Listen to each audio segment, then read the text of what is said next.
Welcome to KrishVas kitchen. நல்ல soft chapati வேணுமா? 10 to 12 hours போல் அது நல்லா சாஃப்டாக இருக்கணுமா?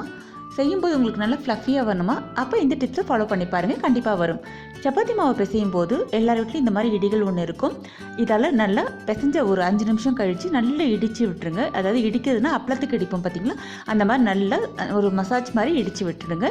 இடிச்சுட்டு அதுக்கப்புறம் ஆஸ் யூஷுவல் போல் நம்ம எப்போதும் போல் நல்ல மாவை அழுத்தி பிசைஞ்சு எடுத்துக்கோங்க.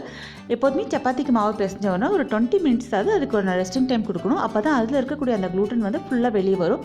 அப்போ நல்லா சாஃப்ட் அண்ட் ஃப்ளஃபியான சப்பாத்தி உங்களுக்கு கிடைக்கும். இந்த மாதிரி மாவு பிசைஞ்சு பாருங்கள், ரொம்ப சூப்பராக டேஸ்டியாக இருக்கும். பிசைஞ்சு முடித்த பிறகு நம்மளுடைய விரல் வச்சு அழுத்தும் போது நம்மளுடைய விரல் ரேகை அதில் பதியும். அந்த மாதிரி பதியும் பொழுது மாவு நல்லா பக்குவமாக பிசைஞ்சிருக்கோன்னு அர்த்தம். பாருங்கள், இந்த சப்பாத்தி காலையில் பண்ணது நைட் வரைக்கும் எப்படி இருந்திருக்கு பாருங்கள், சூப்பராக இருந்திருக்கு.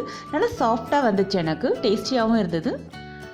இந்த டிப்ஸை நீங்களும் ஃபாலோ பண்ணுங்கள். இந்த டிப்ஸ் உங்களுக்கு பிடிச்சிருந்தா டக்குன்னு ஒரு லைக் கொடுத்துருங்க. தேங்க்யூ.